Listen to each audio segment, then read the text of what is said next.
Hello guys and welcome back to my channel. Today I am continuing my little top 2022 makeup, and today we are covering powders and highlighters. These were no-brainer. I feel like these are just there. I've used these all the time. Highlighters was very easy because I haven't been super into highlighters these years, and the powders, I'm so picky that it was easy. All the other ones was hard. Foundations, concealers, blushes, bronzer, like all those were actually quite difficult to pick, but these were no-brainers. So let's get started. I am going to start with powders, and I think these are going to be quite repetitive because they haven't changed that much since last year. Makeup Forever, I don't know the name. Ultra HD Microfinishing Loose Powder. I like the pressed version as well. This is a small one. And I am so surprised I still have this much. I like this so much because it is easy. You don't see it on. It sets and that's it. There's nothing crazy about it. It doesn't do anything more. It's a very finely milled, and it's undetectable on the skin. I think it is one of the best powders out there that does just what you need, sets, and that's about it. It is probably not the best for super oily skin because it's so light and airy, but for somebody like me that wants barely their powder, this is perfect. It's my everyday powder. The next one, again, it's no surprise, is the Kosas powder. Mine's still broken, and I have mine in the shade Breezy. I have a huge dent in there. You probably can't tell, but that says a lot because I barely use powder. This one is more of it's a colored powder, so you have slight color, but it's extremely blurring. It gives you slight coverage, barely there. It's, like I said, blurring. It's creamy. You barely see it on the skin, but it does a lot more than the Makeup Forever.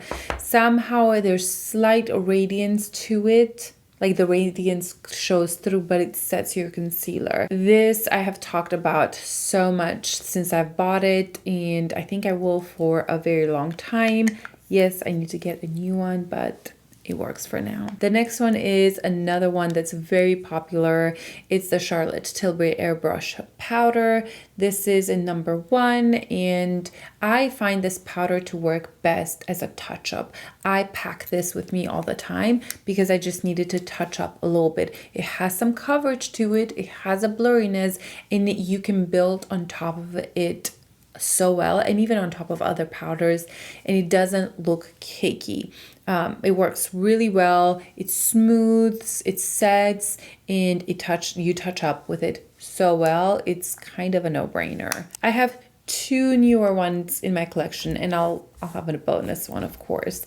But this one is the Haus Labs powder, and I was quite surprised with this powder. Initially, I didn't think it was anything special, but then when I had a long day or I needed my makeup to stay put, I would reach for this powder over any of the other ones just because it's a little more powdery or a little like more noticeable. It does more. That's a better way to put it. The other ones, it's like, oh, you don't look like you have anything else on. Like, did you powder? But this one, it's still very finely milled. It still looks like skin, but it's much more perfecting and a little bit more blurring. It gives a little bit more coverage. Even though, do I have mine translucent? Yeah, it's translucent, but it still has something there. It comes in different colors as well. And I just found it just a very perfecting, and it works really well on a night out or when I need my makeup to last a long time. It's a very finely milled and creamy, probably one of the more creamier ones when you feel it. And it just works. I think it is fabulous. I'm really glad I picked it up because I almost didn't pick it up. And yeah, I have been reaching for this quite a bit. The next one is one that I didn't love it in the beginning when I first tried it on, but it quickly became my kind of touch-up powder, just like Charlotte Tilbury. And that's the Westman Atelier powder. This is in the color Creme, And I think I like this and decided to put it in this video because I have it in my makeup bag, and kind of like the Charlotte Tilbury, I use this for touching up the makeup, or if I feel like I'm a little bit getting shiny, but I don't want the shine to fully go away. Like I don't want to be matte. I go for this one. This also has that luminosity to it. I think it's really flattering around smile lines. Like I really like setting my T-zone with this because it almost blurs the skin and puts a slight filter on. It's supposed to have like skincare ingredients as well. You guys know that doesn't impress me much in powders, but it does have this beautiful slight radiance to the skin, and I think it's fabulous. It really has been living in my makeup bag because I like the small compact. I think it works really well, and yeah, not much more to say about that one, except that it is an arm and a leg. It's extremely expensive and that hurts. The one that is a bonus is my Pat McGrath Under Eye Brightening Powder. And the reason it's not top 5 is that this year somehow I didn't reach for it that much. It's still a favorite. It still works so well. But this was definitely my most used kind of video type. And I thought I should mention this because I did reach for it, but not as much as the other ones. But this is a fabulous powder. Very blurring, extremely blurring. But yeah, that's just a bonus. Let's move on to highlighters.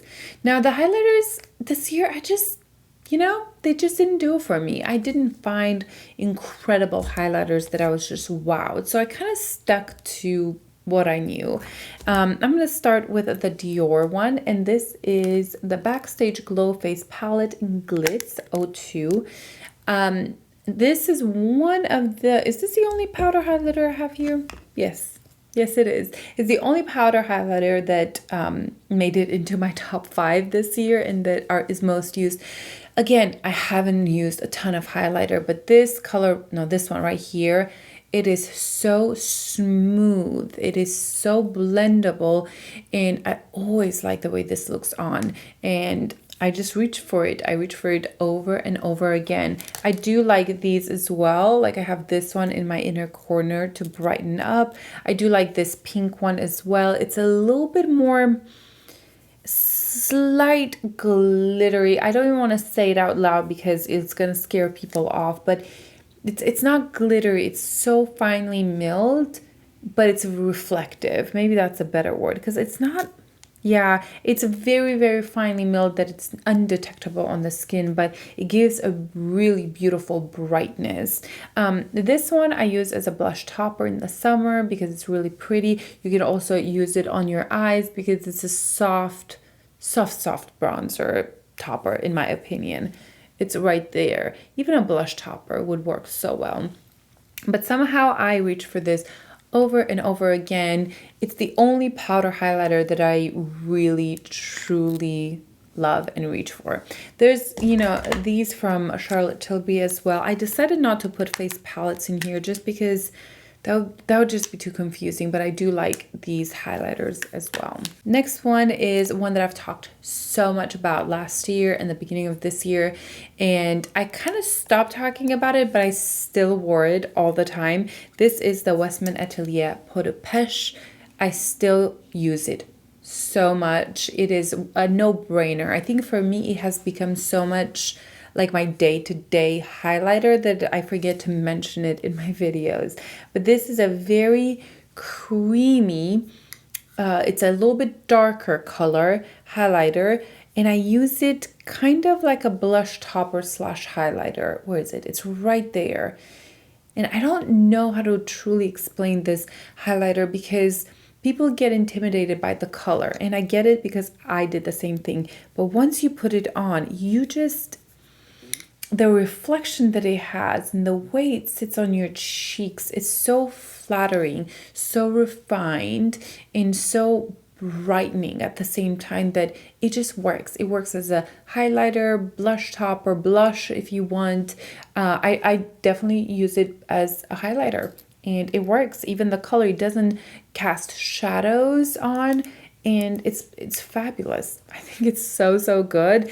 I am expecting to hit pans soon because I use that almost daily. The next three are still favorites, still some of the ones that I've used the most this year, but I wouldn't say these are my day-to-day highlighters. But it's top 5, and these are the next ones that I would pick. Let's start with Lisa Eldridge. This is her Elevated Glow, right? Yes. And this is in Cosmic Rose, and this is the color. I have the more golden one, but this is the one that I always reach for. There's something about the rosiness in this that shows up on me a little bit better. It is right there. Look how glossy that looks. The reason I kind of have to be a little careful with when I wear this one is just because if I have a full coverage foundation, it will lift the foundation underneath. If I have a tinted moisturizer or medium coverage foundation, it works. I like it. I put it on top and my cheeks look wet. It is so healthy. It's not too much, but it gives just enough. I think it is such a beautiful product. But again, if you're used to wearing full coverage foundation, I don't think this is for you. And that's the reason why I'm just careful when I use this.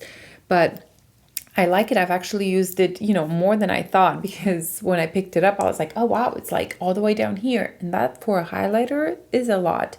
But I find it a very refined and elegant and reflective, wet, healthy highlighter.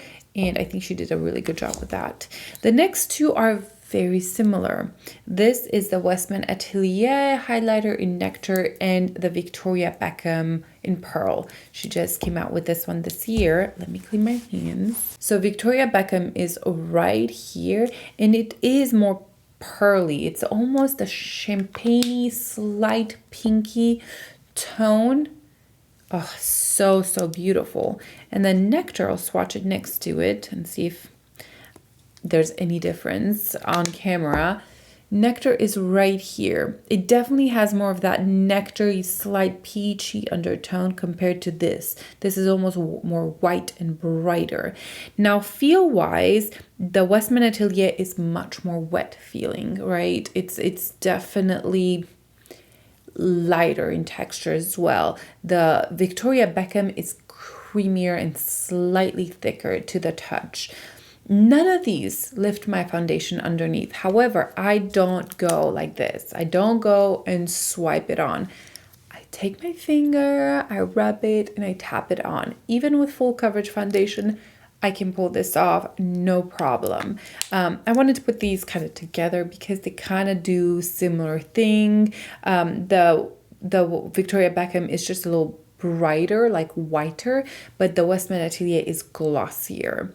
They still feel the same. I wouldn't say one's stickier than the other necessarily. But again, these you need to like that cream glossy highlighter to enjoy these. But for me, that is my jam. That's what I like. So yeah. Wow, that was fast. I tried to go faster through these because there's so many products. I don't want to be here for 30 minutes talking about top 5 favorites. But I hope you guys enjoyed this. I feel very comfortable with my decision of the powders and the highlighters. With the bronzers, blushes, like I said before, I was like, ooh, but I really like that one. I like that one. But this was like, no, this is it. This is it for me. Of course, like always, leave me your thoughts down below, your favorite highlighters or powders. I did discover the Givenchy powder this year, but it's just, I haven't used it enough to be able to put it in my top favorites, but I do like that one as well.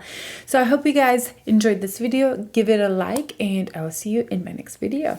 Bye.